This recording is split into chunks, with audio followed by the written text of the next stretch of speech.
Bonjour et bienvenue dans le premier épisode de Succinct. Succinct, le podcast qui révèle les mots MAUX des entrepreneurs et des dirigeants pour en fortifier les aspirants. Je suis Corinne Herambert et j'entreprends depuis 2011 dans le secteur des TIC et de l'agroalimentaire. Je reste convaincue que le partage d'expériences pour un entrepreneur est d'utilité publique dans le développement social et économique de nos pays. Sur ce premier épisode, et parce que c'est la saison, c'est une obligation, on va parler des vacances. Donc, si vous êtes un entrepreneur qui a tendance à vouloir culpabiliser pour prendre des vacances, qui pense à prendre des vacances, qui réfléchit à prendre des vacances, j'espère que cet épisode va vous apporter beaucoup. Et puis, sur cet épisode, avec moi, Caroline Fantigny, qui est entrepreneur et coach et qui va nous donner des tips pour savoir comment rééquilibrer son temps de vacances. Bonjour, Caroline. Salut Corinne. Tu vas bien? Ça va très bien et toi? Avant tout, merci d'avoir accepté mon invitation et d'avoir accepté d'être le premier numéro finalement de Succinct. Je suis très contente de te recevoir et j'ai été très marquée par ton parcours et j'espère que nos invités vont, enfin nos auditeurs, pardon, vont également l'entendre. Je te laisse te présenter pour ceux qui ne te connaissent pas. Très bien, déjà merci pour l'invitation et hyper honorée d'être la première personne de ton long podcast. Et je reviendrai pour la 100e. Inch'Allah. Inch'Allah, exactement. Donc moi, je suis Caroline. Je suis coach pour entrepreneurs. Concrètement, ce que je fais, c'est que je travaille avec des entrepreneurs sur des questions de stratégie et mindset pour les aider à développer leur business tout en créant une vie qui leur plaît. Mon expérience avant d'être coach, c'était que j'étais moi-même entrepreneur. J'ai lancé mon entreprise, mais on y reviendra de manière un peu folklorique, au Cameroun. J'étais avant aux États-Unis, je travaillais à la Banque mondiale, donc j'ai démissionné pour lancer mon entreprise au Cameroun, que j'ai cofondée. Et l'entreprise distribuait des kits solaires dans les villages qui n'avaient pas l'électricité. Donc c'était toute une aventure dans laquelle j'ai passé un peu plus de 7 ans. Et l'entreprise s'est hyper bien développée. On a eu de la chance de pouvoir lever des fonds, développer l'équipe, puisqu'on est arrivé à peu près 400 personnes au pic de notre activité, et pouvoir impacter des milliers de personnes en amenant l'électricité. Donc c'était une belle aventure, mais en même temps aussi ultra éprouvante, parce que moi, c'était ma première expérience d'entrepreneuriat, j'y connaissais rien. Ouais. C'était 2014-2015, il y avait moins accès à... J'aurais adoré avoir ce podcast à l'époque. Ouais. Ça m'aurait fait beaucoup, beaucoup de bien, je pense. Et j'ai aussi découvert le coaching en étant entrepreneur, et je me suis dit, en fait, ça m'a changé la vie.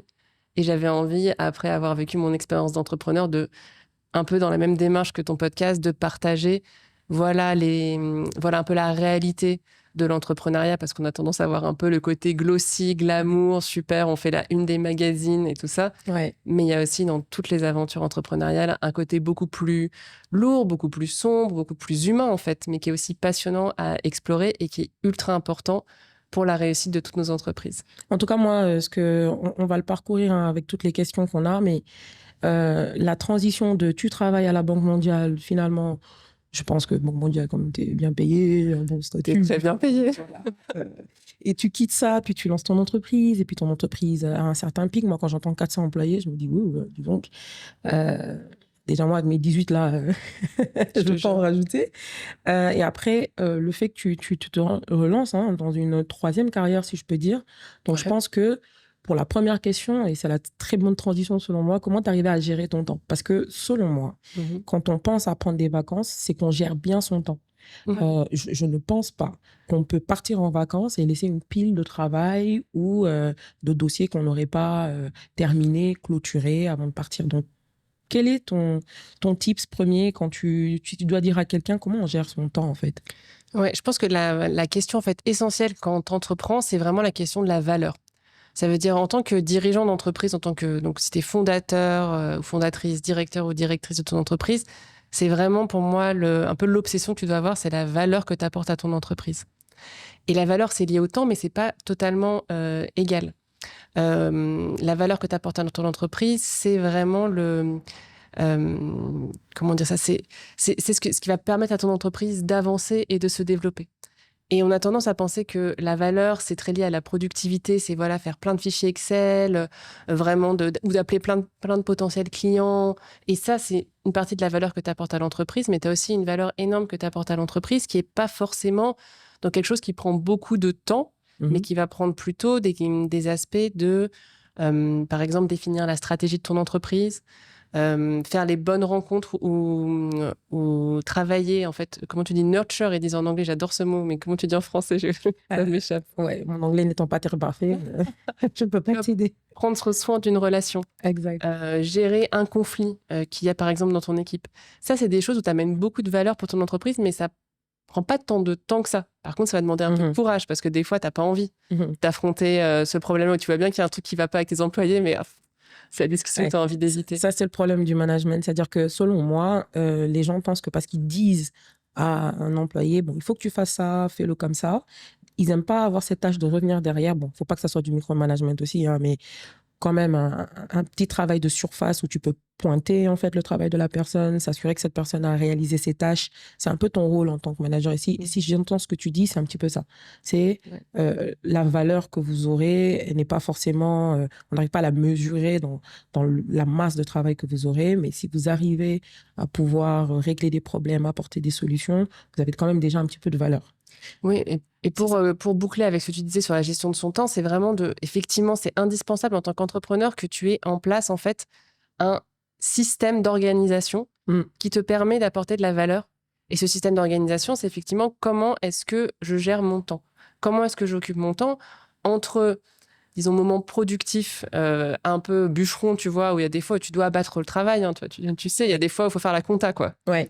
Et la compta, bon, c'est le truc que je détestais. Moi, quand j'étais entrepreneur, vraiment, je me souviens Tu détestais ça? Ah ouais, j'avais toujours mon jour de compta où les gens de mon équipe, ils savaient qu'il fallait pas trop me parler parce que j'allais être de mauvaise humeur, quoi. Des chiffres tombaient jamais, pile. Enfin bref, c'était pas mon préféré. C'est une tâche qu'on n'aime pas faire en général. La plupart des entrepreneurs que je connais, effectivement, n'aiment pas la compta, mais peut-être qu'il y en a parmi ceux qui nous écoutent qui adorent ça. Moi, je vais donner un tips. Bon, j'ai eu de formation comptable. C'est pas pour autant que... Mais non. Oui. La révélation. Formation comptable. Après, j'ai fait de la pâtisserie, mais j'ai un process que je mets en pratique. Et d'ailleurs, à la question de comment on arrive à gérer son temps, je pense que la réponse principale, c'est créer des process, et des process qui sont utiles, pas trop kilométriques et qui sont compréhensibles de toute votre équipe. Donc, un des process que je fais, c'est sur la comptabilité, essayer de retranscrire le maximum de data en fichier Excel ou en rapport. Ça, alors, d'essayer aussi d'avoir cette discipline, constance, de réussir à le faire chaque semaine. En fait, bon, ça dépend de votre masse quand même de travail. Et ensuite, c'est en fait sur ce genre de fichier-là que je me base pour corriger tout ce qui est balance comptable, compte des tiers, enfin, des techniques un peu comme ça. Et moi, je trouve que ça m'aide. Alors que quand je forward toutes les factures à la comptabilité et que je regarde rien, que je fais pas de tableau Excel, de suivi, je fais rien du tout, oui, je t'avoue que quand on m'envoie la balance, je suis en mode, OK, ça c'est quoi? Ça correspond à quelle facture? Non, je pense que ce montant, c'est pas celui-là, mais c'est celui-là. Je doute. Parce que j'ai aucune traçabilité derrière de comment est-ce que la comptabilité doit être gérée, écrite. Donc, bon, ça, c'est un de mes tips à moi. Ouais, mais c'est super. Et en fait, tu as presque deux tips dans ton tips, en fait, quand j'entends. C'est-à-dire que tu as le côté process où, effectivement, c'est dans les projets. Enfin, qu'est-ce qui m'aide à bien faire mon travail et le faire plus efficacement? Et tu as aussi le côté habitude. Et ça, c'est aussi très fort. C'est-à-dire que à partir du moment où tu te dis, voilà, j'ai mon système d'organisation, je sais que je dois travailler sur des choses productives à tel moment, je dois travailler sur des choses plus stratégiques à tel moment et je dois me reposer. Mais ça, on y viendra, mais c'est une partie essentielle, en fait, de ton système d'organisation. C'est comment est-ce que je retrouve de l'énergie. Et une fois que tu vas réfléchir un peu après en disant, voilà un peu mes trois grandes catégories à mettre dans mon système d'organisation de temps, après, plus je crée des habitudes, plus c'est simple à suivre. Parce qu'effectivement, une habitude, c'est notre cerveau, il est un peu habitué, c'est comme une autoroute. Et il sait que, je sais pas, moi, j'ai mon lundi matin, c'est vraiment sacré. Et d'ailleurs, c'est une des rares fois où je travaille un lundi matin avec toi. Je me suis réveillée plus tôt pour faire mon petit rituel, tu vois. On a trop de chance. Mais le lundi matin, moi, c'est vraiment mon moment où j'ai mon habitude je fais le bilan de la semaine dernière, j'organise ma semaine et ça m'aide, en tout cas, moi, à être efficace comme je l'entends et à bien gérer mon temps et à faire ce que je veux faire dans les temps à peu près que je prévois. C'est super. Et parce que j'ai cette habitude-là, c'est simple. En fait, le lundi matin, je me pose pas de questions de qu'est-ce que je fais. Je sais que c'est OK, lundi matin, c'est ça. Et ça me permet de commencer la semaine. En tout cas, moi, ça m'aide beaucoup à être sereine et motivée. Et donc, donc process et habitude, hyper utile quand on parle de gestion de temps. Je suis d'accord, il faut un minimum d'organisation et du coup, ça nous ramène dans la productivité et la procrastination.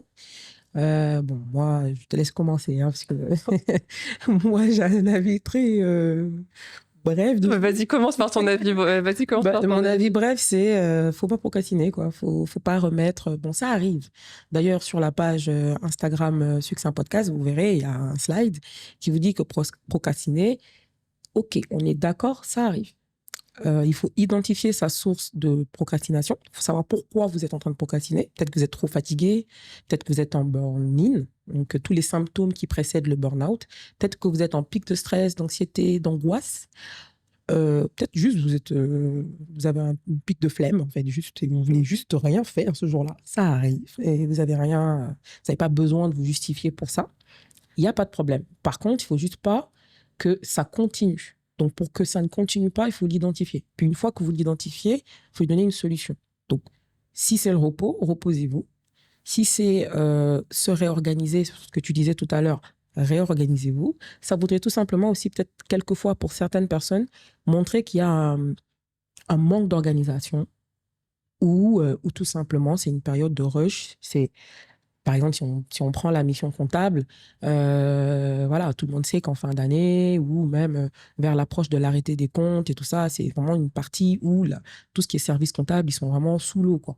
On est d'accord que à ce moment-là, vous êtes avec une surcharge de travail qui ne dépend pas du fait que vous soyez organisé ou pas. Mais par contre, si vous procrastinez 1, 2, 3, 4, 5 fois, 10 fois, ça veut dire qu'il y a un problème. Soit vous avez trouvé quel est le problème, soit en fait, et vous assumez que par exemple, si on donne un exemple tout simple, vous êtes en burn-out, est-ce que vous vous arrêtez et vous vous dites, je prends, allez, si je peux me le permettre, 2, 3, 4, 5 jours de vacances, je réponds à personne. Et c'est ce qu'on disait d'ailleurs en pré-entretien, mon business ne va pas tomber en 2, 3 jours parce que je pars 2, 3 jours à Sali ou, je ne sais pas, en Grèce peut-être, et que je regarde un petit peu toute activité qui peut me redonner un peu de punch. Ou tout simplement, pour certains, et c'est assez rare quand même qu'un entrepreneur soit quand même un peu flemmard, ça arrive.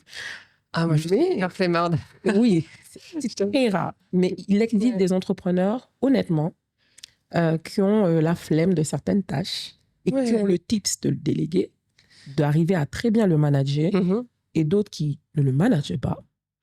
Et ensuite vont se plaindre de l'employé en disant « il n'a pas fait ça, il aurait dû faire ça ». Bon, allez, ça commence à partir. Mais selon moi, si on veut bien gérer son temps pour partir en vacances, il ne faut pas procrastiner. Il faut trouver sa source pour savoir pourquoi est-ce qu'on procrastine. Donc, voilà, mon idée arrêtée, c'est si vous procrastinez, c'est que vous avez une raison. Si vous n'avez pas raison, c'est que vous êtes flemmard. Si vous êtes flemmard, j'ai une vision assez, en tout cas différente de la procrastination. Je pense que c'est juste... Je connais personne qui n'est pas procrastiné, en fait. Donc, je pense qu'il faut arrêter de montrer du doigt en disant « Ah, je procrastine » et de s'auto-flageller parce que j'ai un peu de ça. « Ah non, mais je suis la personne qui procrastine, personne d'autre ne procrastine. » Non, en fait, on procrastine tous. Et en fait, on procrastine, et ça m'a beaucoup aidé, on procrastine pour 2 raisons et 2 raisons seulement. La première, c'est que la tâche, elle n'est pas si importante que ça, et une partie de nous le sait.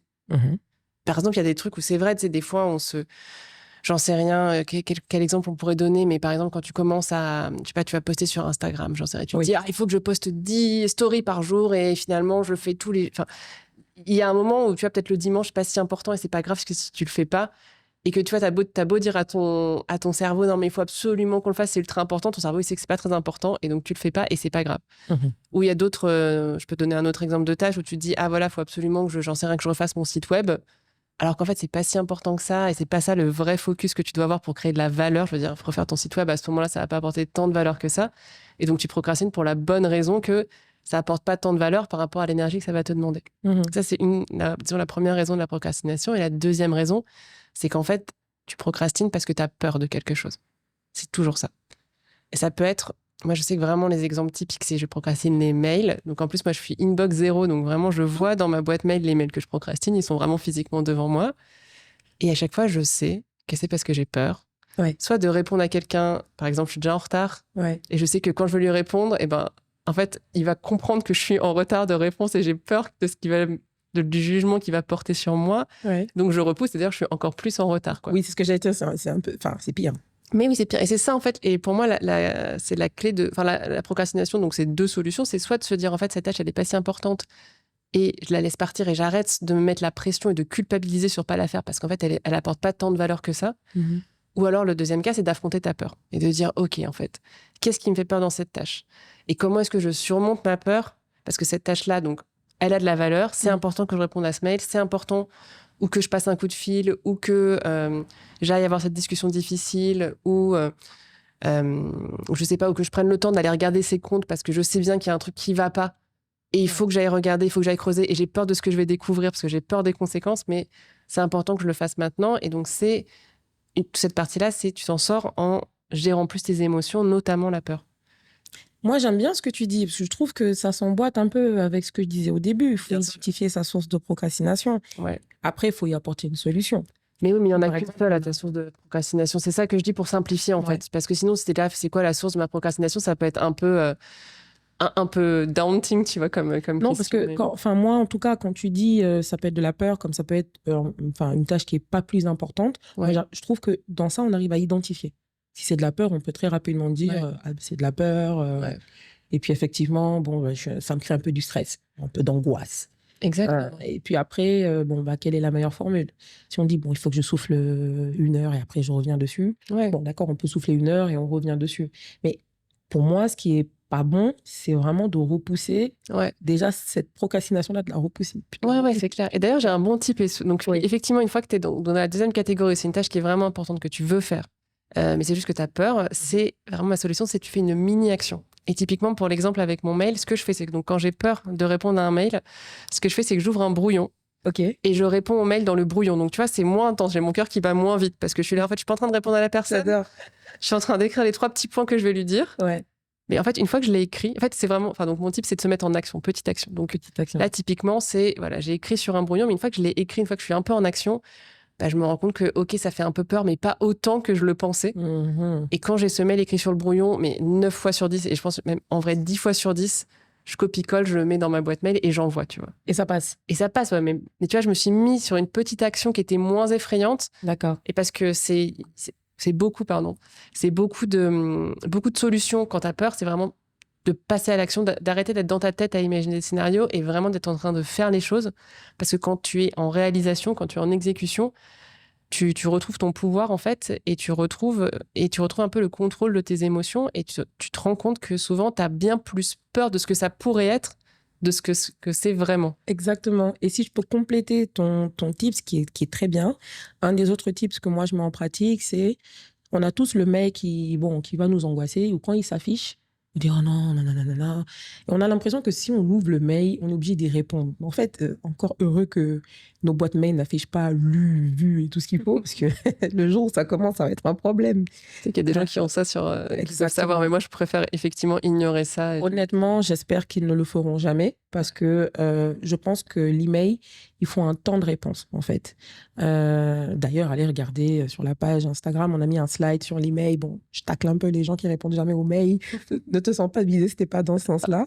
Mais moi, par exemple, au quotidien, quand j'ai un mail qui me stresse, je le lis. Donc déjà, je me donne un temps pour le lire.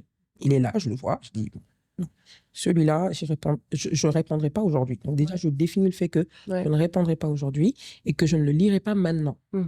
Et la plupart du temps, je peux le lire à un moment où je suis très calme. Donc ça peut être très tôt le matin ou très tard dans la nuit. Je vais le lire. Je vais réagir sur le moment en disant non, mais surtout si c'est un email un peu, voilà. Un peu chaud, quoi. Un peu chaud. Et je vais me donner ce temps de réagir. Puis après, un peu comme un rappel dans ma tête, je vais dire non, relis correctement. Parce que là, je sais que cette première fois, j'ai lu avec de l'émotion. Puis après, je vais relire le mail. Et je vais me rendre compte qu'en fait, c'est moi, dans ma tête, qui suis en train d'imaginer 2, 3 choses qu'on ne m'a pas dit. C'est important de lire entre un peu les lignes quelquefois. Et puis, par la suite, je ferme ce mail et je le marque comme non lu. Déjà, parce qu'il ne faut pas qu'il m'échappe, étant donné que j'aurais identifié à ce moment-là ce pourquoi ce mail m'agace, ou comment est-ce que je devrais pouvoir répondre, ou même ce pourquoi ce mail, même sans m'agacer, peut me faire peur, ou juste peut me stresser, ou même peut me mettre en joie, parce qu'il y a aussi des mails où j'ai envie de prendre plus de temps pour répondre. Donc, à la fin, je vais tout simplement, OK, je ferme, je le marque comme non lu, comme ça je suis bien, et demain, quand je fais ma tâche de mail, Ouais. J'y réponds parce qu'il est marqué comme non lu. Et ça, je trouve que ça sauve un peu. Ouais, c'est très intéressant. En fait, là, encore une fois, tu partages 2 tips qui sont hyper intéressants. Oui. Le premier, c'est comment est-ce que je gère mes emails. Et en vrai, en tant qu'entrepreneur, c'est une vraie réflexion à mener de Oui. comment je gère ma boîte mail. Et moi, j'ai beaucoup d'entrepreneurs, enfin pas beaucoup, mais certains entrepreneurs que j'accompagne où je vois que c'est leur boîte mail qui dirige leur vie. Exact. Et je suis là, non. Bon, tu peux, mais c'est très désagréable et c'est très stressant. Donc, c'est de dire, OK, en fait, je suis maître, je suis la reine de ma boîte mail. Je pense que tu vois. Je me dis, je pourrais faire un post là-dessus. Ouais, mais vraiment, c'est ça, tu vois. Genre, en fait, je suis en contrôle. Comment est-ce que je gère mes mails? Comment est-ce que je gère quand j'ai des mails qui me déclenchent des émotions? Comment est-ce que et comment je gère de manière très concrète? Ça veut dire temporellement, ce que tu me décris, c'est que toi, tu as des plages horaires où tu checkes tes mails Exact. et des plages horaires où tu les checkes pas. Et ça, c'est ce que je dirais aux gens. Vous n'êtes pas obligé d'être sur votre mail toute la journée. Ouais. Faut vous fixer dire, OK, je réponds à ça, c'est le moment.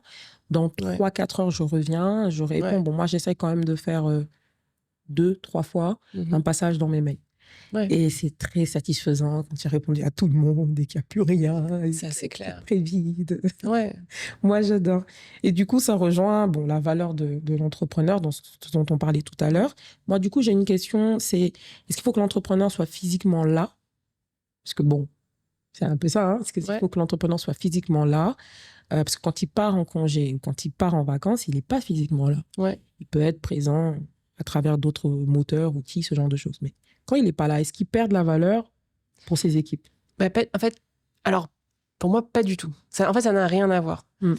Et c'est un concept, d'ailleurs, mais on en parlait un petit peu avant. En tout cas, moi, un concept que j'aime bien utiliser pour essayer aussi de comprendre nos mécanismes et de comment on crée de la valeur, c'est le concept taoïste, alors que je maîtrise pas complètement, mais je trouve que c'est une bonne image. En général, les gens comprennent bien, c'est cette image de yin et de yang. Ah oui. Donc, pour ceux qui ne voient pas forcément, c'est ce rond, donc dans la culture chinoise, ce rond noir et blanc avec, qui se complète avec un point de blanc dans le noir, un point noir dans le blanc. Ouais. Et donc, je vais peut-être y aller un peu franco sur les concepts, et c'est beaucoup plus complexe que ça, mais moi, ça m'aide bien quand j'organise mon temps. Donc, dans le concept Yang, c'est vraiment tout ce qui est très productif, tout ce qui est structuration, organisation, où vraiment il y a des résultats très concrets à ce qu'on va faire. Et le côté Yin, c'est le côté plutôt au repos, mais aussi, en fait, inspiration, énergie. Et de se dire, en fait, que dans tous les projets, dans tout ce qui existe dans le monde, il y a les 2 énergies. Ça veut dire que si on est juste pleine bourre, tout feu, tout flamme, mais qu'on ne sait pas où on va, qu'on n'a pas d'énergie, qu'on n'est pas reposé, qu'on ne sait pas où on va, qu'on n'a pas d'inspiration, en fait, ce qu'on va faire, ça ne va pas être très intéressant. Et dans le côté yin, effectivement, si tout ce qu'on a, on est super reposé, on a plein d'inspiration, mais on ne fait rien, ce n'est pas non plus très intéressant. Mais par contre, la magie se fait quand les 2 sont là et les 2 sont équilibrés. Ouais, l'équilibre. La vie, c'est pour moi, c'est un combat d'équilibre. Toute chose, qu'elle soit agréable, bonne, dès qu'on en dépasse une consommation moyenne, ça devient un abus et donc forcément on se déséquilibre. C'est comme le sucre. Tout à fait d'accord avec toi. Disons l'eau. Si on boit trop d'eau, c'est pas bon. Donc, et tu vois, pour revenir à cette question, donc avec ce concept de yin et yang, en fait, quand on se dit, OK, l'entrepreneur, il va prendre, par exemple, il prend son vendredi off et il va faire rien que se reposer. Et en fait, peut-être qu'il va amener à l'entreprise exactement et à son équipe exactement la valeur dont l'entreprise a besoin maintenant, qui est d'avoir un directeur, une directrice, un entrepreneur, une entrepreneur qui est reposé, et c'est, tu vois, on parlait aussi en fait, être entrepreneur, c'est aussi avoir de bonnes idées, en fait. Oui, c'est concrètement que ça, majoritairement. Ouais. Et honnêtement, les bonnes idées, mais moi, je les ai, je pense vraiment, 5 bonnes idées sur 10. C'est en faisant du yoga. Et les 5 autres, c'est sous la douche. Oui. La douche, quoi. C'est vrai. À titre personnel, moi, c'est le soir. Ou en regardant un film, ou la plupart du temps, allongé, fixer le mur, et j'ai une idée. Et après, il y a le temps où tu travailles ton idée et où tu la partages à tes équipes et où ça marche souvent, c'est une idée que tu peux que exécuter toi et ça marche. Et donc après, tu fais la transition avec tes équipes et puis il y a d'autres idées qui ne tiennent pas, parce que peut-être au moment où tu veux l'instaurer dans ta croissance, ça passe pas, quoi. Peut-être c'est une idée pour après. Ça, j'en ai plutôt fait les frais à mes débuts. Où il y avait de bonnes idées, mais c'était pas pour maintenant, c'était pour après. Mais tu vois, super intéressant parce que tu as vraiment ces 2 énergies-là qui se mélangent. Ça veut dire qu'en tant qu'entrepreneur, il faut que tu te crées des espaces temporels pour avoir des idées. Avec, donc, c'est soit le soir en étant en calme, soit en regardant des films, soit en parlant à des gens, soit en marchant. Enfin, je vous donne un peu les techniques un peu traditionnelles, mais vous avez peut-être la vôtre à vous. C'est genre d'en parler à votre grand-mère et en regardant le coucher de soleil sur le champ devant chez elle. C'est ça qui vous inspire et qui vous donne des idées pour les 10 prochaines années. Je suis d'accord. Et après, effectivement, tu as le côté plus un peu yang organisation, où là, moi, typiquement, pour des choses vraiment productives, moi, j'utilise beaucoup mon agenda. Ça veut dire que je me dis, OK, là, il faut que, j'en sais rien, j'écrive une newsletter. Là, il faut que je crée un document pour accompagner telle personne en coaching. Et je sais que là, c'est du temps aussi, mais c'est des blocs dans mon agenda qui sont vraiment identifiés comme c'est ce moment-là où entre 14h et 16h30, j'ai pas mon téléphone, j'ai rien, et je suis juste en création. C'est-à-dire que j'ai déjà eu l'idée. L'idée, elle est déjà là, je sais ce que je veux faire. Mais maintenant, il s'agit de le mettre un peu au monde. Et des fois, c'est difficile, hein, parce que quand tu es devant la page blanche et qu'il faut commencer à taper des trucs. Ouais. Ça, c'est vrai. Et ça, moi, j'ai une recommandation par rapport à ça. Si je rebondis sur l'aspect énergie, même quand tu dis que tu as un moment où tu te poses, où dans ta créativité, tu veux la mettre, tu l'as coucher sur un papier, ça, c'est ton énergie féminine. Parce qu'en fait, c'est un livre que je vais vous recommander qui est de Doreen Virtue et de Andrew Karpenko. C'est un livre qui s'appelle Guérir du père. Donc, techniquement, c'est d'abord un livre qui va parler de tout ce qui est la petite enfance, la souffrance d'enfance, notre enfant intérieur. Alors, il ne faut pas juste s'arrêter au titre parce qu'au-delà de ça, ça vous donne plein d'autres tips dans vos relations en général, donc qu'elles soient amicales, amoureuses et surtout professionnelles. Et dans le livre, par exemple, il y a un parcours où on te parle clairement des énergies masculines et des énergies féminines. Et tout être humain sur Terre a ces deux énergies-là. Ça rejoint un petit peu le ligne de En fait, c'est vraiment le même concept. Après, moi, je sais que j'aime pas trop quand on dit masculine et féminine parce qu'en étant féministe aussi, je trouve que les concepts sont les mêmes. En fait, le féminin, c'est censé être le yin et le masculin, c'est censé être le yang. Et globalement, tout un peu les mêmes concepts. Après, j'aime pas trop cette appellation-là parce que je trouve que déjà, en tant que femme, on a plein de trucs à prouver qu'on n'est pas des petits êtres tout mignons, sympas, qui sont super forts soft skills, non. Et les mecs, c'est pas genre des bûcherons qui ont aucune émotion. Mais à part cette petite réclamation, sinon, effectivement, c'est des concepts qui vont être très similaires. Dans ce que tu me dis, ce dont on évoque sur ces deux énergies-là. Mais je pense que ça a certainement été genré après à l'appréciation de chacun. Mais moi, quand j'ai lu le livre, c'est vrai que quand on te dit sur l'énergie masculine, ça fournit le courage, la force et la motivation. Bon. Mais arrête, tu t'arrêtes à des trucs de femmes aussi, franchement. Ça ne donne pas ça. Mais bon, quand tu sais lire un peu entre les lignes, tu captes qu'on te dit en fait qu'au début, on a tous et du masculin et du féminin. Tout à fait. Bon, en fait, c'est équilibré. Et l'énergie féminine, on te parle de la vision, les révélations, l'intuition et la créativité. Et qu'en fait, dans le travail, et c'est pour ça qu'on parle même des vacances. Peut-être qu'en nous écoutant comme ça, si vous n'avez pas fait le lien avec les vacances... C'est vrai qu'on n'a pas encore beaucoup dit le mot vacances, mais on va y venir. On n'est peut-être pas rentré en disant vacances, mais on est en train de vous donner toutes les petits tips en fait, qui vous permettent de pouvoir vous libérer du temps pour aller en vacances. Et en fait, quand vous arrivez à équilibrer vos énergies, déjà, pour équilibrer une énergie, je pense qu'il faut déjà prendre un peu de vacances ou lever le pied. On peut ne pas partir en vacances, mais on peut lever le pied, essayer de réorganiser ses journées, de voir comment est-ce qu'on peut finir un petit peu plus tôt. Ou est-ce qu'il faut commencer par la tâche la plus difficile, la plus lourde et finir par ce qui est plus léger? Bon, il y en a qui font le contraire. Mais en tout cas, c'est comment au quotidien vous arrivez à alléger d'une certaine manière vos journées qui vous permettent après de pouvoir dire bon, je vais prendre des vacances. Et selon moi, pas vous forcer en disant, et je l'ai vécu, c'est pour ça que je le dis, je vais super pas bien, ou tout le monde voit que vous allez vraiment pas bien. C'est là où vous dites d'accord, je vais prendre des vacances. Non, en fait, vous pouvez l'organiser sur 365 jours, vous pouvez l'organiser de manière à bien pouvoir prendre vos vacances. Donc, c'est vrai que je recontextualise un peu pour que les gens comprennent. Carrément. On ne parle pas encore clairement de vacances. Mais... Et en fait, pour moi, tu vois, les vacances, c'est un point de tout ce sujet qu'on évoque. C'est-à-dire comment est-ce qu'on organise notre temps. Et un point, je pense qu'il faut qu'on évoque aussi, c'est qu'en tant qu'entrepreneur, c'est important de tenir la distance. Parce que ton entreprise, elle ne va pas décoller en un an. Et si elle décolle en un an, tant mieux, mais tu vas faire partie du 0,001% des boîtes qui vont décoller en un an. Mais en principe, ta boîte, elle va décoller en 5 ans, voire en 10 ans. Donc, en fait, il faut que toi, tu te crées un système d'organisation de ton temps qui te permet, toi, d'être bien dans ta vie et d'être bien dans ton quotidien pendant au moins 5 ans. Et après, c'est à toi de voir. C'est-à-dire qu'il y a des gens qui adorent prendre des vacances. Moi, je suis typiquement une personne qui adore ça. Vraiment, même dès le début, mais des premières années, j'avais très envie de prendre 5 semaines de vacances et j'ai pu les prendre. Et c'est quoi tes fréquences pour prendre des vacances quand tu dis que Alors, c'est chaque trimestre, chaque semestre? Ben moi, j'ai pas ça. En fait, souvent, mes vacances, c'est réservé pour des événements familiaux, amicaux. Donc, il y a quelques années, il y avait beaucoup de mariages, par exemple, parmi mes amis. Donc, en fait, mes vacances, c'était les mariages et les vacances de Noël avec ma famille, que j'adore. D'accord. Enfin, j'aime bien ma famille, mais j'adore les vacances de Noël en famille, apprendre à nos petits conflits. Mais D'accord. c'est une ambiance que j'aime beaucoup et c'était très important pour moi d'avoir cette semaine de vacances de Noël. La semaine d'après, parce qu'en plus, c'est la semaine de mon anniversaire, donc en général, je vois mes potes. Super. Et voilà, d'avoir quelques semaines par-ci par-là pour pouvoir participer aux événements qui étaient importants pour moi, de mes amis ou de mes proches. Donc, en fait, mes vacances n'étaient pas tellement organisées dans tu vois, un peu en disant, voilà, tous les 3 mois, j'ai besoin de prendre ci. C'était plus, en fait, j'ai besoin dans l'année d'être présente à des événements qui sont importants pour ma vie. Mmh. Et donc, en fonction de quand sont ces événements, en général, c'était l'été, où je prenais beaucoup de temps off l'été. Mais c'était, voilà. Et ce que je voulais partager cet exemple-là pour ouvrir un peu le débat c'est pas forcément quelque chose de, tu vois, genre, d'hyper structuré. Enfin, c'est pas forcément hyper structuré ou hyper maîtrisé de dire j'ai besoin tous les X temps de repos, même si pour certains ça va être comme ça. Ça peut aussi être de se dire qu'est-ce qui est important pour moi cette année et comment est-ce que je veux organiser mon année.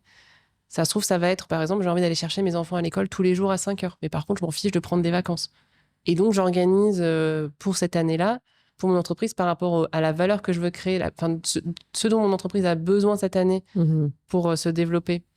Moi, quelle vie j'ai envie de mener et ben, comment est-ce que je combine les deux pour me créer un plan alors, sur l'année ou sur le trimestre, mais qui permet en fait de répondre aux besoins de l'entreprise et aussi à mes besoins à moi. Parce que et c'est souvent ce qu'on voit parmi les entrepreneurs, c'est que petit à petit, en fait, c'est l'entreprise qui prend le pas et c'est l'entreprise qui décide de nos vies. Oui, et ça, c'est souvent là où j'interviens, où je viens un peu sauver. Moi, je viens accompagner des entrepreneurs qui, justement, sont un peu bloqués dans le sentiment d'être prisonnières de leur entreprise. Ouais. Parce que c'est bien l'entreprise qui dicte qu'est-ce qui est important, quel temps eux-mêmes ont de disponible pour leur propre vie à elles ou à eux. Et ce que je vois, c'est que souvent, si on reste trop longtemps dans ces périodes-là où l'entreprise décide de nos vies, en fait, l'entreprise va finir par... Enfin, inconsciemment, consciemment, on va cracher notre boîte parce qu'en fait, on est des humains avant d'être des entrepreneurs. Et si on crée une vie qui nous plaît pas dans notre entreprise, et ben, à un moment ou à un autre, on va s'en libérer. Oui. Moi, ce que je fais, c'est que j'inverse un peu cette tendance et ce pouvoir pour remettre l'entrepreneur au centre de sa vie et de dire l'entreprise va s'accommoder à la vie que tu veux créer et tu as complètement la capacité d'amener la valeur que tu veux dans le temps que tu veux. Je suis totalement d'accord avec toi, mais je crois quand même que le fait d'arriver en fait à se sentir en tout cas prisonnier de son entreprise dépend beaucoup de je dirais de sa motivation, de sa vision, de son ambition. Voilà, c'est le mot que je cherchais. À titre personnel, moi, j'ai pas pris de vacances pendant mon 9 ans, j'ai enchaîné. Pas de vacances. Wow.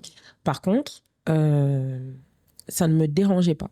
Okay. Parce que pour moi, c'était focus, focus, focus, je veux quelque chose. Et puis, et je pense que là, on va ouvrir une autre bretelle, c'est se connaître. Se connaître pourquoi? Parce que quand je t'entends, pour moi, c'est pas tu prends des vacances, c'est tu veux d'abord passer du temps avec des personnes qui vont te permettre de te ressourcer et de passer un bon temps et puis bon, de marquer certainement ton anniversaire avec tu vois, ton entourage. Je t'envoie cadeau le 2 janvier. C'est ça.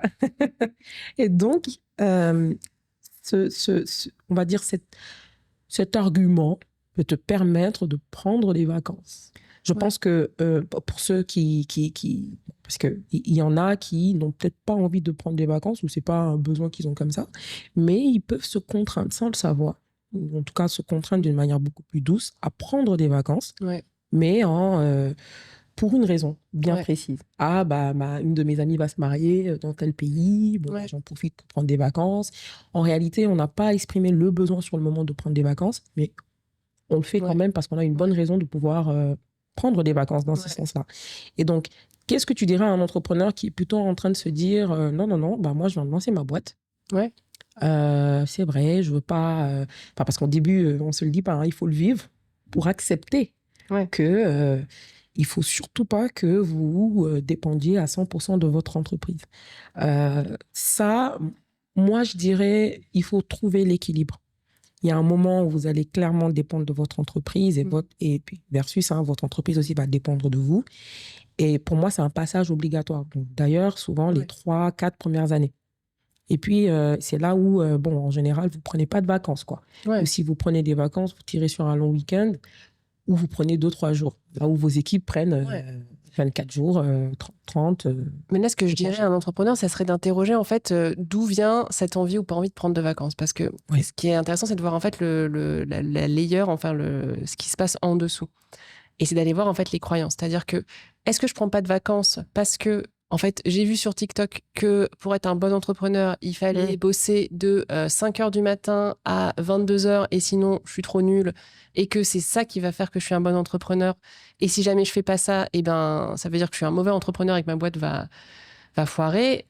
Ou est-ce que c'est, en fait, je prends pas de vacances parce que finalement, je me rends compte que là, je suis assez dans un quotidien où je me sens bien et j'ai pas besoin de prendre des vacances ou prendre des vacances. Parce que la croyance qu'il faut être tout le temps, et c'est ce qu'on voit quand même beaucoup sur Internet. Même LinkedIn, ça devient un peu... Ouais, effectivement, même LinkedIn, et je pense c'est un peu, il faut toujours être à fond, on est super, voilà, je me lève à 5h du matin, je prends pas une tartine avec du beurre, mais je prends genre un super smoothie avec je sais pas quelle spiruline ou le truc comme ça, tu vois, genre après je vais au sport, après je fais ci, je fais... Après je prends une douche froide parce que c'est super bien pour me booster, puis ensuite je fais un call avec mes équipes. Je regarde souvent des vidéos comme ça de youtubeurs à succès qui sont entrepreneurs. Quand tu regardes leur morning routine, moi je fais ok, moi je me lève le matin, je prends 45 minutes à récupérer mon âme. Moi c'est ce que je dis à mes équipes. Dis le matin, venez pas. Parce que je récupère mon âme. Clairement, je le dis comme ça. Ça veut dire, je suis là, mais j'ai pas votre énergie. Donc, laissez-moi d'abord. Donnez-moi un café, quoi. Moi, je dors, je fais tout mon truc. Et je fais rien essentiellement de ouf le matin. Et c'est vrai, je comprends ce que tu veux dire. Ça va donner peut-être une pas bonne image ou changer véritablement ça. Et c'est comme si les gens devaient forcément... faire telle et telle et telle chose au quotidien pour croire qu'ils sont de bons entrepreneurs. Exactement. Et par exemple, il existe aussi un autre complexe par rapport à ça, c'est le temps de sommeil. Il y en a qui vont vous dire oui, Elon Musk, il dort pas longtemps, il dort... moi, je regardais un slide sur ça, il dort 6-7 heures. Hein. Donc, je pense que normalement, il faut dormir quoi, 8 heures? Après, encore une fois, ça, c'est vraiment... parce que c'est... Et finalement, tu vois, si quelqu'un se lève à 5h du mat et prend son smoothie et se sent bien et que ça marche pour lui, tant mieux. Pour lui. Mais c'est vraiment de se dire, en fait, écoutez-vous, quoi. Qu'est-ce qui marche pour vous?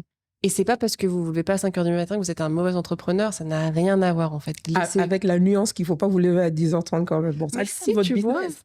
Mais si, moi, j'ai une super pote, je sais qu'elle se lève toujours hyper tard et elle est... en fait, elle a son organisation, tu vois.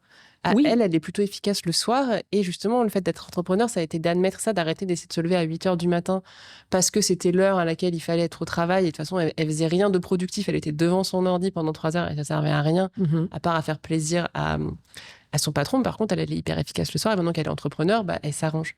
Et d'ailleurs, ça me fait penser à un sujet important, ce qui est que tu vois, même dans les statuts, quand tu montes ta boîte, quand tu es président ou directeur général, t'as pas d'heure, en fait. T'es pas pas sur un contrat à 35 heures, 40 heures, en fait, parce qu'on sait bien que c'est pas ça le sujet, en fait. Les petits tips, au Sénégal, on paye pas les heures supplémentaires pour les PDG.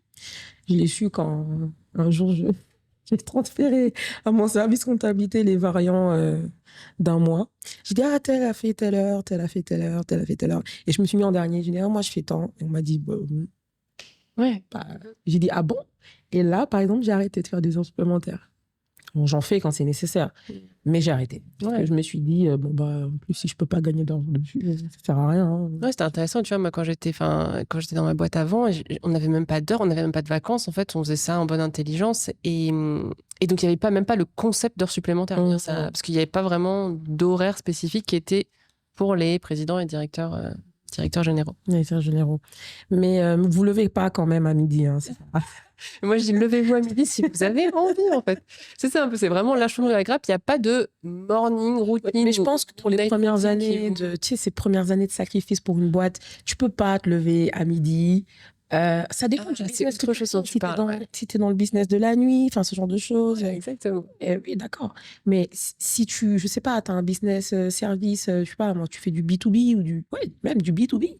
Enfin, tu te lèves à midi, mais à quel moment tu fais tes rendez-vous? Enfin, toutes les démarches administratives que tu dois faire. Enfin, je pense que ce qu'on essaye de vous dire, c'est essayer de vous écouter.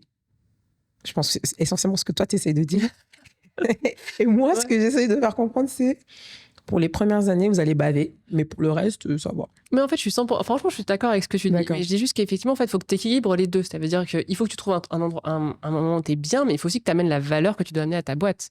Oui. C'est vrai que c'est ça le clé du sujet, parce que si tu n'amènes pas la valeur qu'il faut que tu amènes à ta boîte, elle va cracher, et bon, dommage. Mais au début, tu te colles tout. Tu fais tout. Oui. Tu fais comptable, tu fais vente, tu fais... Et ça, c'est vrai que moi, ce que je partage aussi, c'est que très souvent, et c'est même dans 100% des cas, tu sous-estimes le travail que ça va te demander de lancer ton entreprise. Mm-hmm.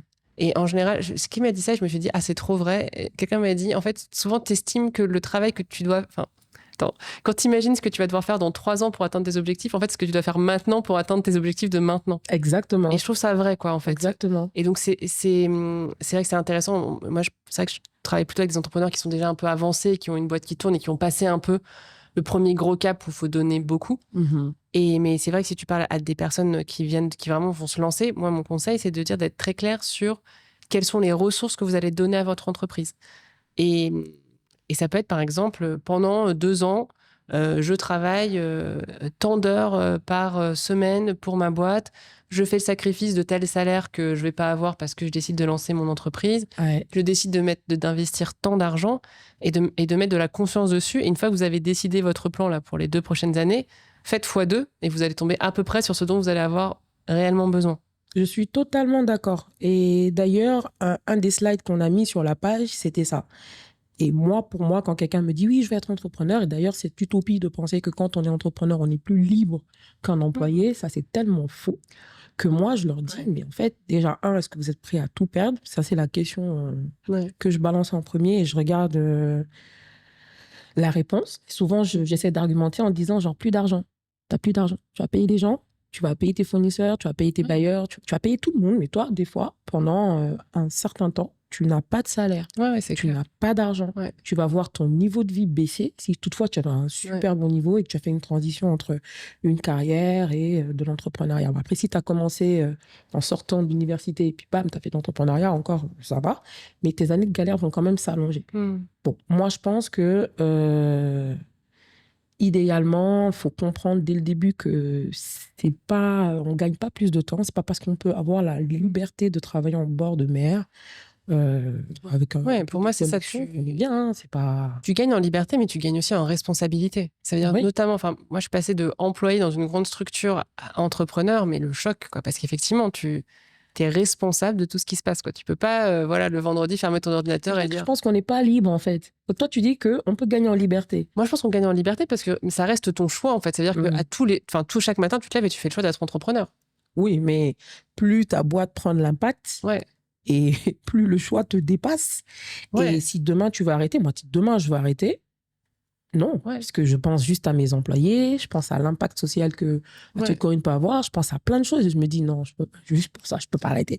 Donc, mais tu vois, ça reste. On n'est pas si libre que ça. En fait. Ouais, c'est intéressant, mais moi, ce que je vois, c'est que ça reste ton choix. Et je suis passée par là aussi, ça veut dire que je me souviens des moments au début de ma boîte où c'était difficile et je m'étais dit, j'arrête pas parce que j'ai pas envie de la laisser les employés, que j'avais ramené en mode, allez, venez, ça va être super, on va faire une boîte, on était payé. Moi, j'étais même pas payée à l'époque, je payais un peu au lance-pierre mes employés.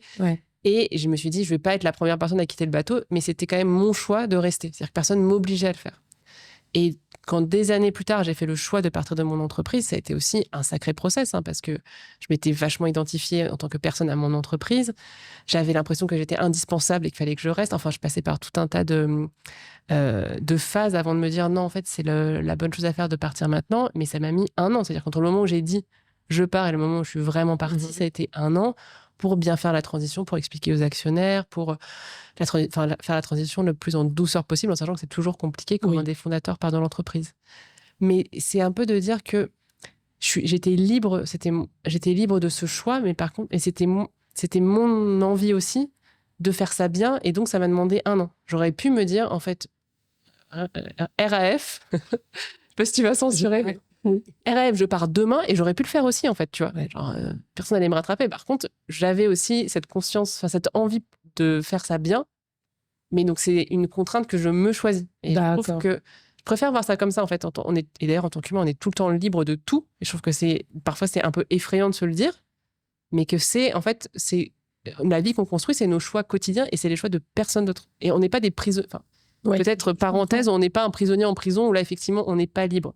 Mais si toi, le matin, tu te lèves et tu peux faire ce que tu veux, c'est ton choix. Si tu décides de travailler dans un boulot que tu n'aimes pas pour le salaire que tu as à la fin du mois, c'est ton choix et ça peut être une bonne solution pour quelques années de ta vie. À bout d'un moment, je te conseille d'y réfléchir, mais c'est ton choix et tu peux changer tu peux prendre une décision de changer à tout moment. Donc, je comprends ce que tu veux dire dans liberté, c'est la liberté quand tu te lèves le matin de dire je suis libre d'avoir choisi cette carrière, de faire ça, d'entreprendre dans tel domaine. Et puis, bon, moi, je parle peut-être beaucoup plus sur le côté pratico-pratique où, en réalité, pas tant de liberté que ça. Je pense qu'on est aligné sur la responsabilité qu'on a avec les employés, l'impact qu'on peut avoir avec nos clients, cette dépendance de nos fournisseurs. Enfin, voilà. Donc, vous êtes libre parce que vous avez le choix oui, je vois ce que tu veux dire. De comment vous voulez mener votre entreprise et tout. Mais sur le terrain, sur la pratique, il peut vous manquer quelquefois un petit peu de liberté. Mais aussi parce que, et ça, ça peut être un point intéressant avec les vacances, c'est vraiment aussi interroger les croyances qu'on a derrière. Par exemple, moi, je me souviens les premières fois où je partais. Alors, je t'avais annoncé, voilà, je pars 5 semaines en vacances et je l'ai fait. Mais les premières fois que je suis partie en vacances, je me sentais ultra mal de laisser les équipes, hyper coupable. Je me faisais un peu des films en mode les équipes vont penser que je suis pas vraiment investie dans mon entreprise parce que là, je prends une semaine pour aller faire le mariage des amis en France, etc. Tu vois. Mon entreprise était au Cameroun, je sais pas si je l'ai dit. Oui. Tout à l'heure, tu l'as dit dans l'intro. Ah, ça va, ok. Donc c'est pas mon pays non plus, tu vois. Donc moi j'avais aussi besoin de me ressourcer sur cet aspect-là.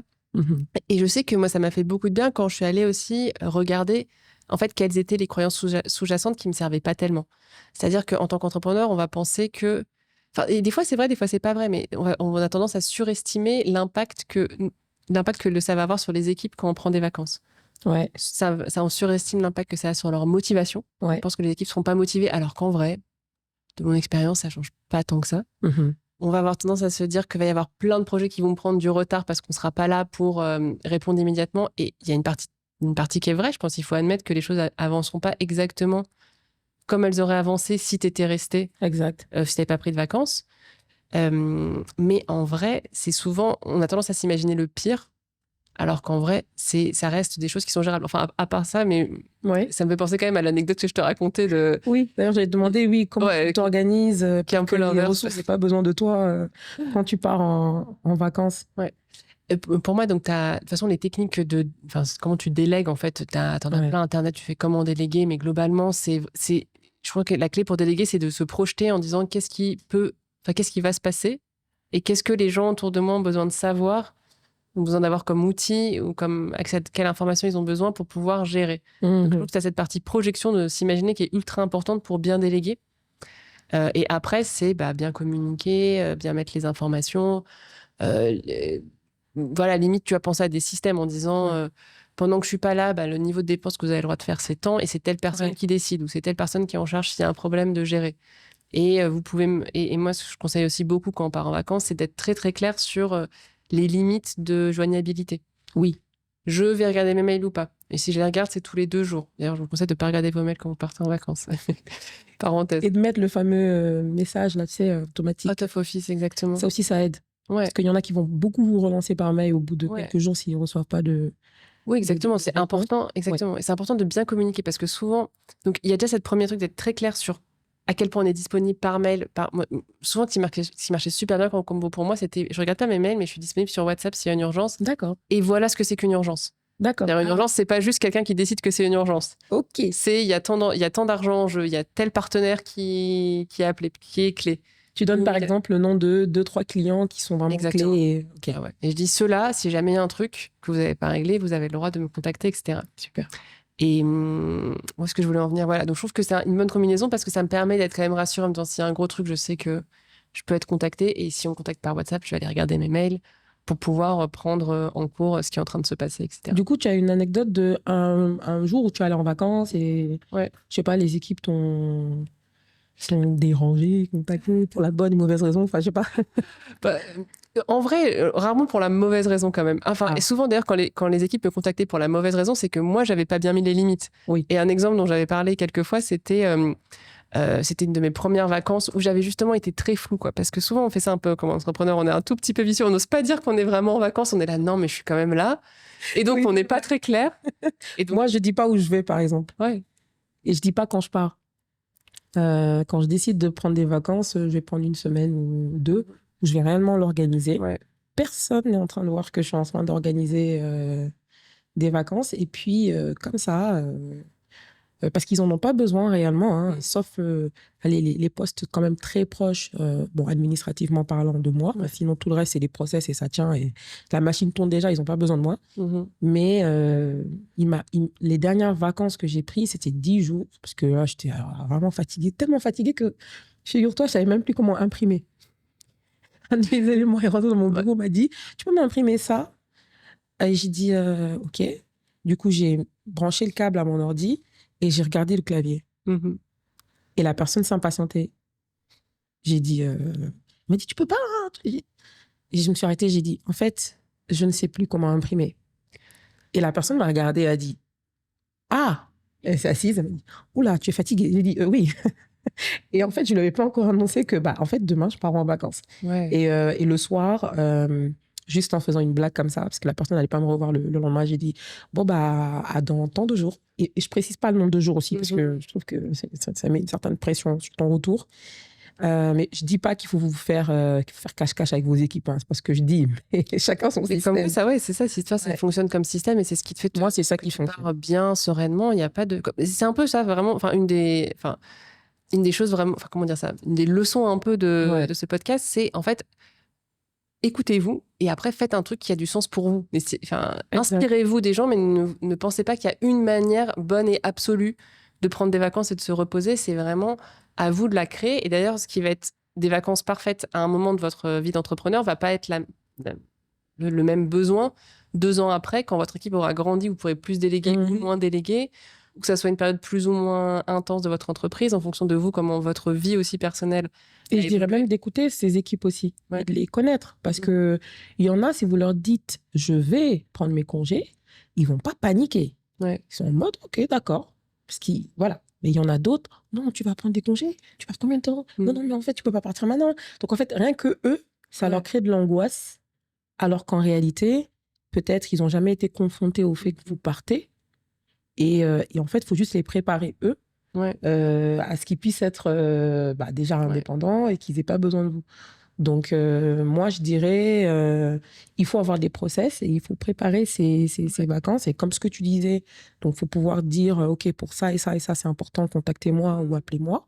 Moi, j'ai un autre tips où, par exemple, moi, je fais des feuilles de route où je dis, alors, pour telle action, il faut faire ça. Puis, si vous n'avez pas ça, faites ça. Ça me prend 1 semaine hein, quand même. Non, mais c'est préparé. Galère. Mais j'estime que sur les 1 semaine, je gagne peut-être 2-3 jours là-bas où, en fait, on ne va pas m'appeler ni m'écrire. Mais bien sûr. Et honnêtement, sur mes dernières vacances, parce qu'en fait, la dernière fois où je suis partie, c'était réellement des vacances. Alors que la première fois où je suis partie, j'étais contrainte de devoir partir. C'était pour un décès en famille. Et quand je suis partie, avant de partir, j'étais en mode, mais comment je vais faire? Et c'est là où la feuille de route m'est venue. Je me suis dit, ils vont me déranger pour ça, ça, ça. Au quotidien, ils le font. Ça ne me dérange pas. Mais là-bas, je ne serai pas dans des dispositions de répondre. Déjà, émotionnellement, je ne serai pas là. Et j'ai pensé à la feuille de route. Et pour chaque service, j'ai fait une feuille de route. Après, par exemple, pour l'approvisionnement, pour les stockages, j'ai fait toutes les réserves pour la période dans laquelle je partais. Et j'ai refait une note de service pour mes cuisiniers et pour mes pâtissiers en disant attention au gaspillage. Hein. Là, on a des stocks pour tant de semaines, vous gaspillez pas. Donc, tout ça, ça m'a permis de pouvoir mieux partir, en tout cas de manière plus sereine. Et quand je partais, je leur ai dit, étant donné que je ne vais pas pour un moment joyeux, pendant 2-3 jours, s'il vous plaît, Ils ont respecté. Et ils ont respecté. Ouais. Et pendant 2-3 jours, ne me contactez pas, m'appelez pas. Ça sert à rien. Je serai en train d'enterrer quelqu'un, donc je suis pas dans les dispositions de pouvoir vous écouter.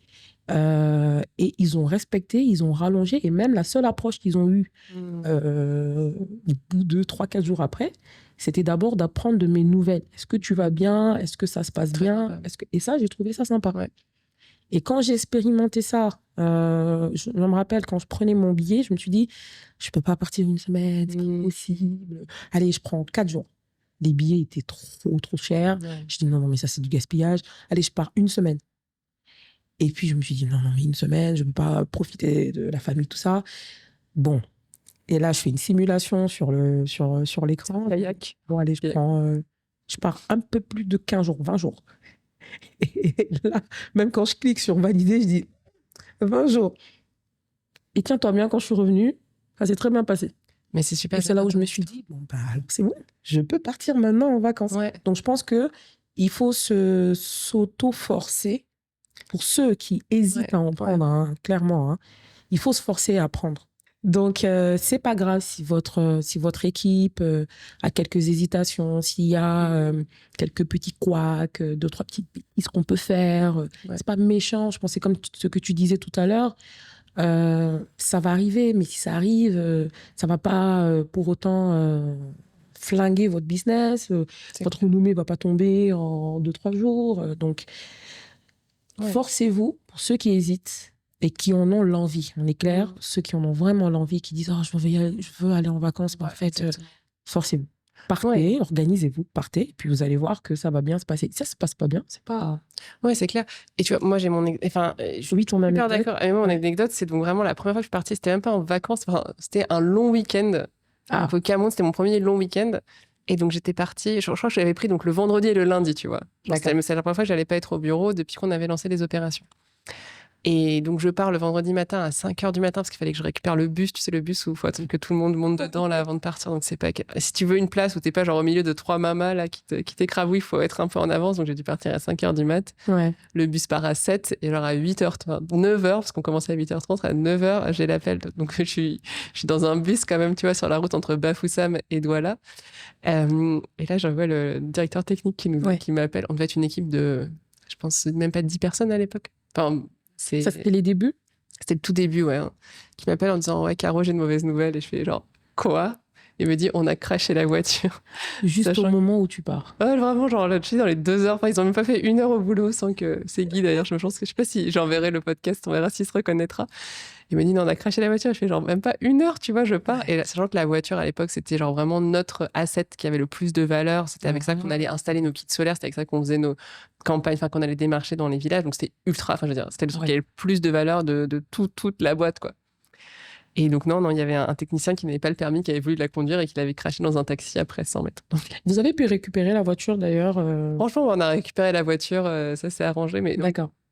Ouais, on a récupéré la voiture d'ailleurs. C'était pas un énorme crash, genre c'était genre en fait il était rentré dans le taxi devant, donc on avait surtout du pays. Oui, mais c'est ce qui a le plus de valeur à l'époque dans ta boîte. C'est juste qu'imagine t'es dans ton bus en disant ah enfin les vacances, et que tu vois genre enfin un long week-end tranquille, je vais aller à la plage et tout, et en fait on t'appelle en te disant quand même, tu vois que t'annonces pas une super bonne nouvelle. Mais bon, en vrai, tu vois, quand j'y réfléchis, je me dis j'ai bien géré sur le coup, quoi. C'est-à-dire que j'étais là, bon, bah, c'est quoi les urgences qu'il y a à gérer? Bon, bah, il y a à prendre des décisions sur comment est-ce qu'on fait pour l'assurance, est-ce qu'on a même une assurance, où trouver les informations, enfin, transmettre les informations, de dire, OK, bah, je gère ce qui est vraiment urgent, ce qui va être résolu là, maintenant.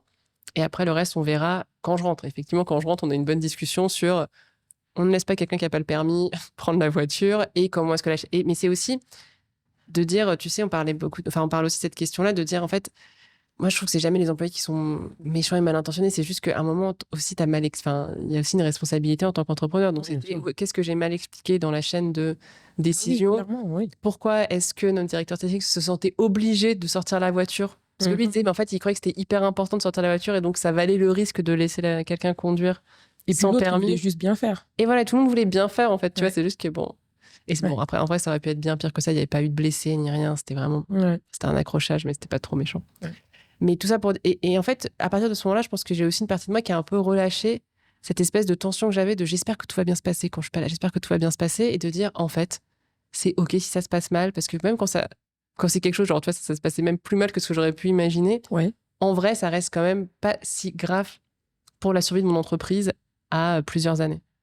Et c'est de se ramener dans cet espace-là, de se dire, en fait, là, j'ai envie, j'ai besoin de partir en vacances. Je fais prendre des risques qui sont maîtrisés à mon entreprise. Et donc, je fais ce choix-là de directeur et de directrice. C'est ça notre quotidien, si entrepreneur, de voir opportunité et risque et de décider, en fait, est-ce que j'y vais, est-ce que j'y vais pas. Donc, de dire, voilà, j'ai envie de prendre des longues vacances, je vais être bien mieux personnellement quand je reviens, versus le risque qu'il y a face à mes équipes. Et de regarder tes vacances comme ça peut aider si tu es entrepreneur un peu à fond au début et que justement tu vas lever le pied. Du coup, dans ton anecdote de voiture, moi, je voulais te demander, est-ce que pendant 30 secondes, tu t'es dit, je fais chemin retour, je repars, je prends pas mes vacances? Ou est-ce que tu t'es dit, non, mais en fait, je peux rien. Parce que moi, ça, c'est mon exercice. Je me dis toujours, si je vais sur place, je fais quoi? Je suis utile à quoi? Est-ce que j'arriverai à gérer le problème seul? Je réponds à cette question. Après, je me dis, d'accord, maintenant, si c'est moi qui dois régler ce problème, je peux le faire à distance? Est-ce que j'ai les outils pour le faire à distance? Ou en fait, non, il faut ma présence physique là-bas pour le gérer. Je trouve que c'est des questions qu'on peut se poser pour essayer de savoir est-ce qu'on annule ses vacances ou est-ce qu'on revient. C'est des super questions, franchement. C'est un peu ça qui s'est passé dans ma tête en version accélérée, mais effectivement, quand j'ai reçu cet appel, je me suis dit, en fait, demi-tour. Sauf que quand t'es dans un bus qui a qu'un arrêt, qui est à la ville du bout, c'est un peu compliqué. Oui. Mais j'aurais pu dire, je descends là, sur la route, et essayer de te faire du stop pour revenir. Ça aurait été un peu galère, mais j'aurais pu. Effectivement, ça m'a traversé l'esprit.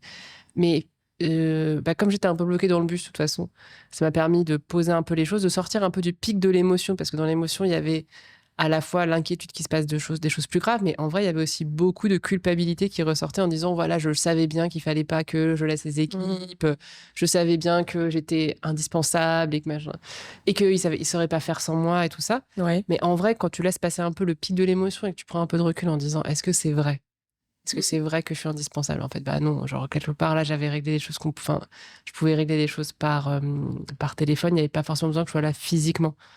Et si j'avais fait le choix de revenir, ça aurait été un choix vraiment ancré dans une peur et dans une culpabilité et pas tellement dans la confiance de, en fait, ça va aller et je peux gérer des choses. Et finalement, ça, quand on t'appelle et qu'on dit on a craché la voiture, tu vois, moi, je pense que mon estomac est tombé genre au 36e dessous.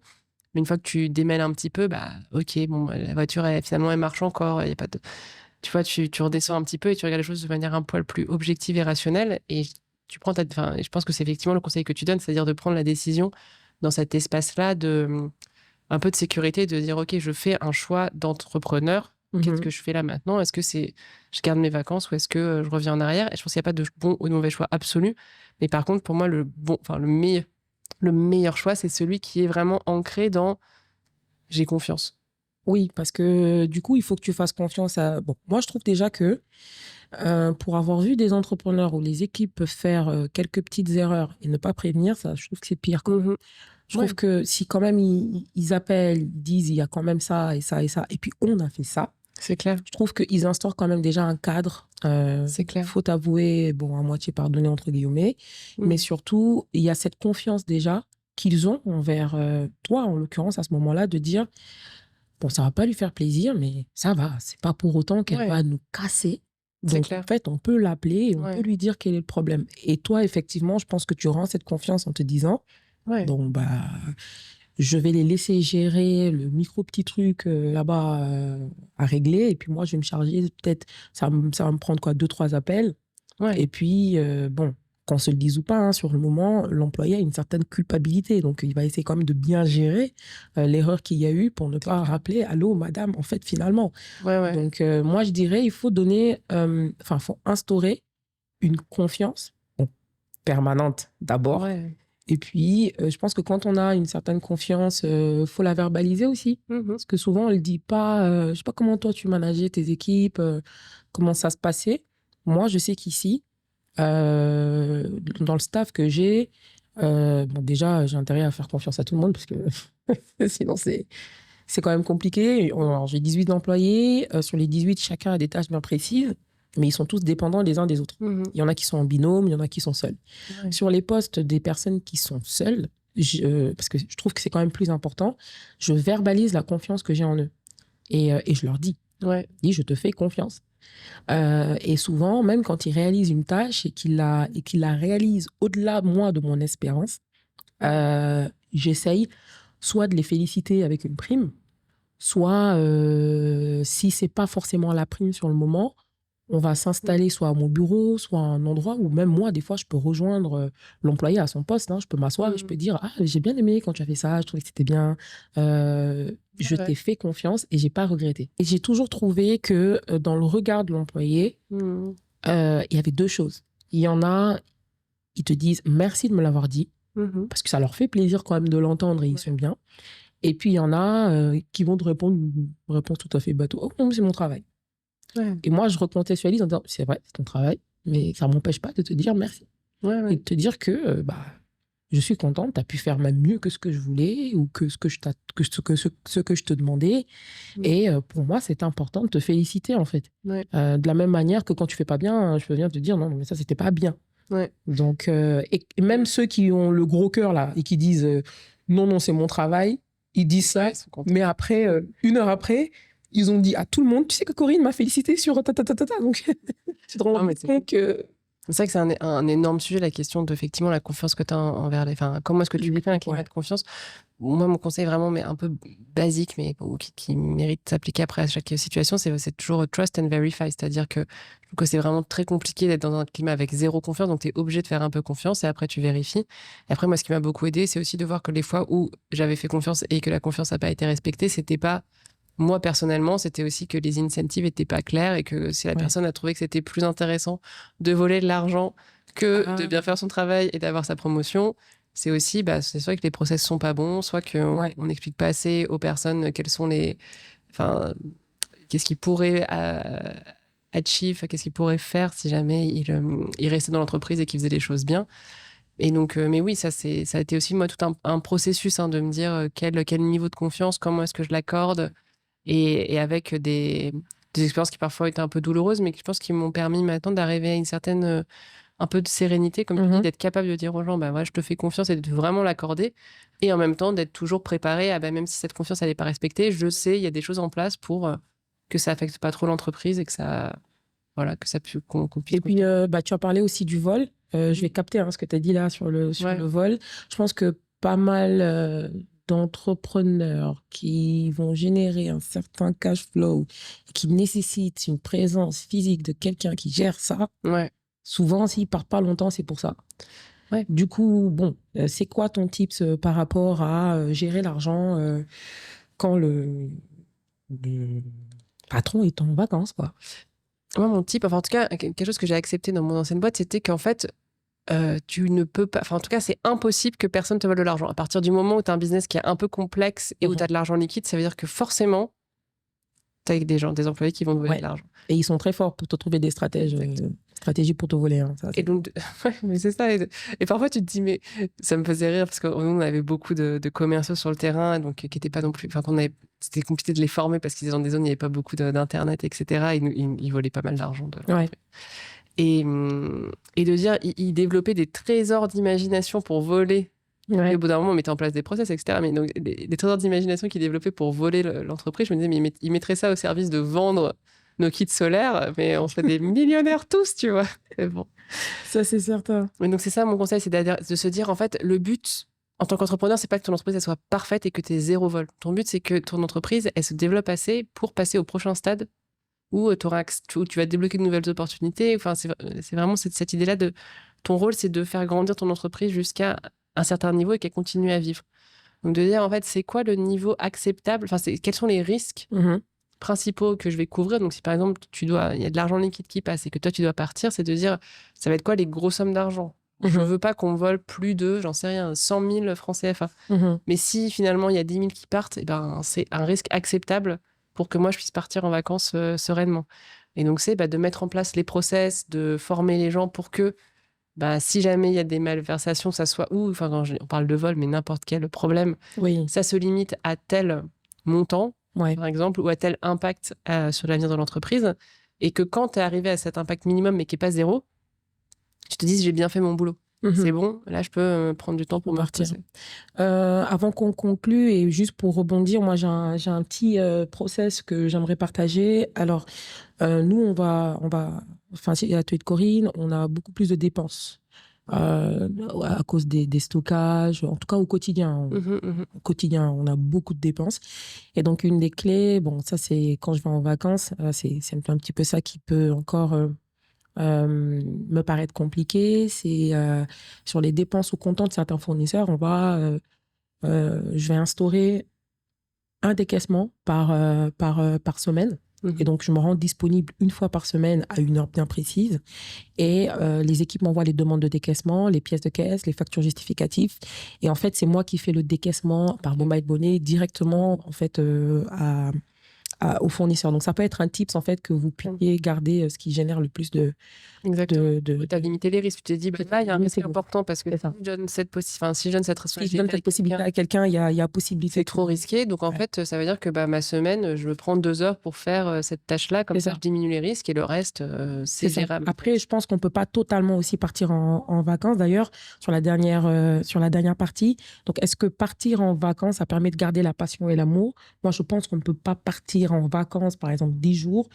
Et puis, franchement, pendant 10 jours, on n'a aucun retour de ces équipes. Genre, on part comme si on était mort. C'est impossible. Il faut quand même prendre un peu la température, savoir ce qui se passe.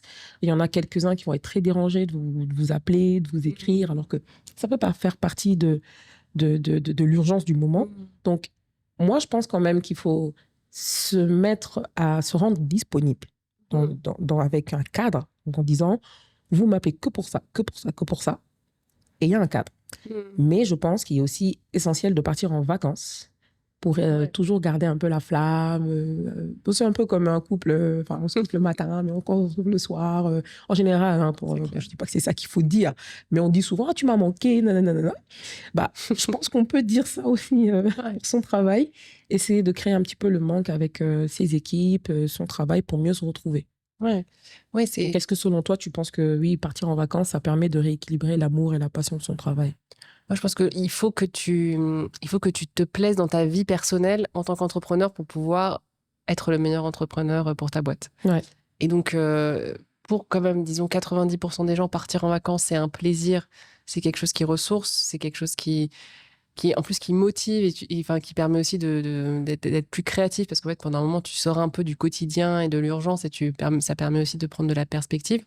Donc pour moi, si on simplifie ta question, c'est oui, évidemment que c'est important de prendre des vacances pour garder la flamme avec son entreprise, parce que le jour où la flamme avec son entreprise meurt et que vous êtes fâché, il vous reste pas longtemps, quoi. Tu peux tenir un peu au mental en disant non mais c'est bon là, c'est très, enfin je force, mais si à un moment tu te retrouves pas dans ta vie personnelle, tu vois pas les gens que t'aimes parce que tu travailles, tu passes à côté de moments qui sont importants de ta vie, ton quotidien te plaît plus. Pour ta boîte, c'est pas bon en fait. À un moment, il y a quelque chose qui va se casser du côté de ta boîte ou de ton côté pour retrouver justement cet alignement. Et en fait, ce qui est intéressant, c'est que c'est toujours possible d'aligner ta vie personnelle avec ta vie de ton entreprise. Peut-être ça veut dire revoir un peu la stratégie, mais ça ne veut pas forcément dire revoir la croissance.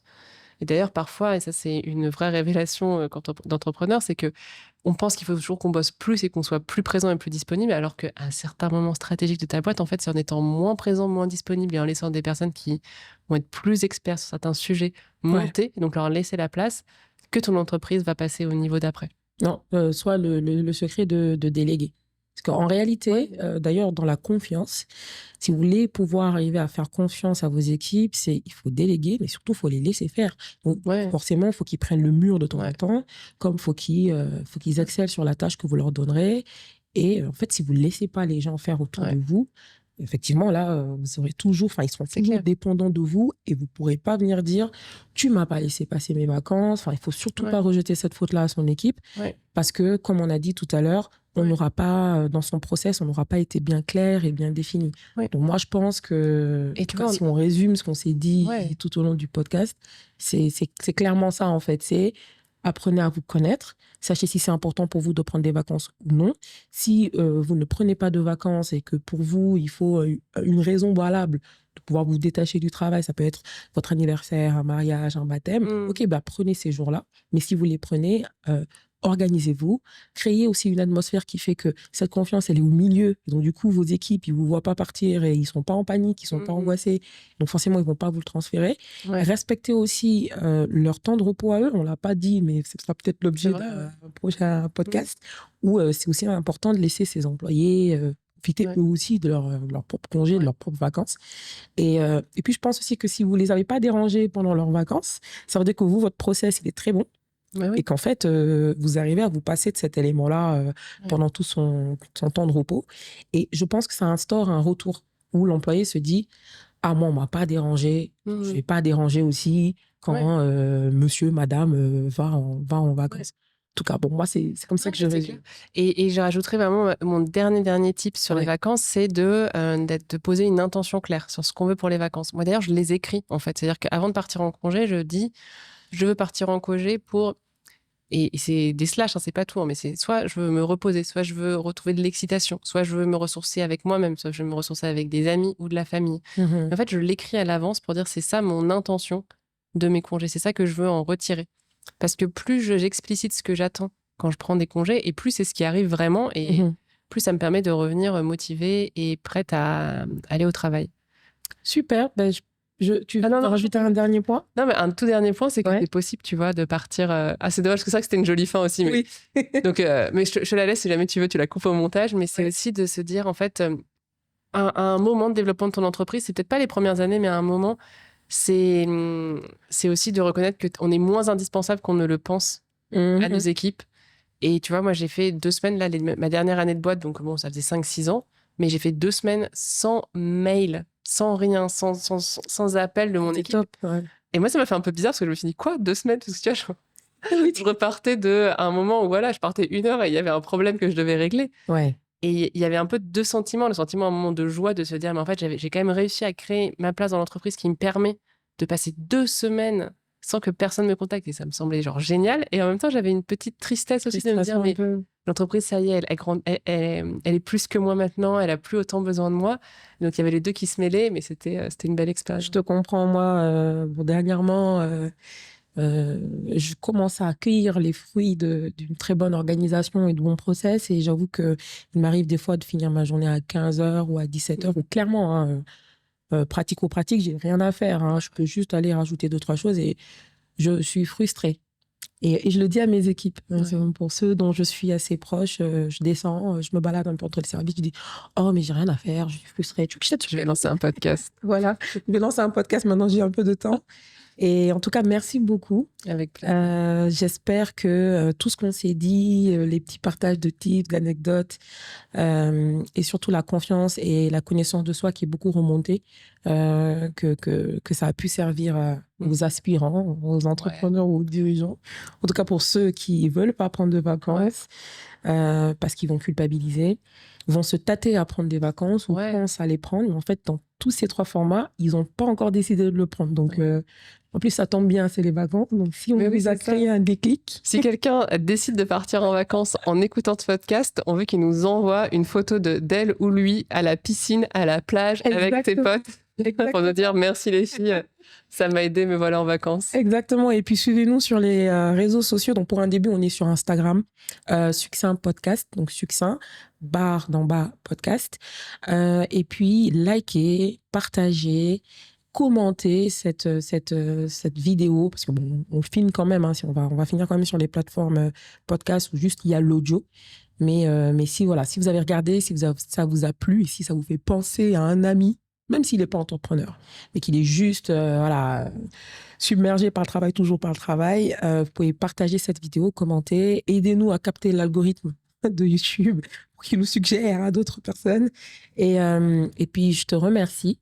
Merci beaucoup. Merci à toi pour l'invitation. J'espère te revoir avant l'épisode 72, parce que c'est comme ça qu'on s'est avec Montréal, je sais pas pourquoi, on s'est donné le barème de 72.